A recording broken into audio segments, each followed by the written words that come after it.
ভারতের ওপর শুল্ক চাপালো ট্রাম্প। কার্যকর হচ্ছে নতুন ট্যারিফ। বড় ধাক্কা পাবে রপ্তানি।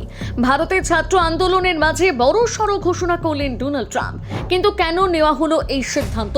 কত শতাংশই বা শুল্ক চাপানো হলো? শুধু কি ভারত নাকি অন্য কোনো দেশ রয়েছে এই তালিকায়? জানুন। বেশ কয়েকটি দেশ জোরপূর্বক শ্রমে তৈরি পণ্যের আমদানি ও বাণিজ্য নিয়ন্ত্রণে যথেষ্ট পদক্ষেপ নেয়নি, তাই নতুন করে অতিরিক্ত শুল্ক আরোপের সিদ্ধান্ত নিয়েছে আমেরিকা। আর এই নতুন শুল্ক 24শে জুলাই থেকে কার্যকর হয়েছে বলে জানানো হয়েছে।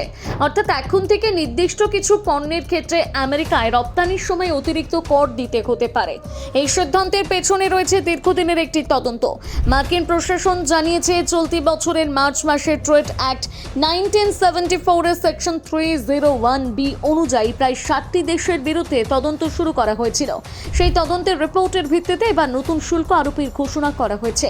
আমেরিকার প্রকাশিত তালিকা অনুযায়ী ভারতের পাশাপাশি নতুন শুল্কের আওতায় এসেছে Bangladesh, Canada, Malaysia, Indonesia, Mexico, Sri Lanka, Cambodia, Argentina, Jordan, Guatemala, Britain, Honduras, Ecuador, Trinidad এবং টোবাগো, এল সালভাডর সহ আরও একাধিক দেশ। অর্থাৎ বিষয়টি শুধুমাত্র ভারতকে কেন্দ্র করে নয়, বরং একাধিক দেশের ওপর একযোগে এই পদক্ষেপ নিয়েছে আমেরিকা।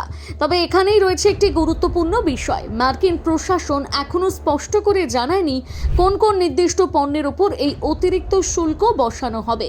ফলে রপ্তানিকারক সংস্থা, এই ব্যবসায়ী মহলে কিছুটা অনিশ্চয়তা তৈরি হয়েছে। এখন দেখার বিষয় ভারত সরকার এই ইস্যুতে কি পদক্ষেপ নেয় এবং দুই দেশের মধ্যে নতুন করে কোনো বাণিজ্যিক আলোচনা শুরু হয় কিনা। এই নিয়ে আপনার কি মতামত জানাতে ভুলবেন না কমেন্ট করে।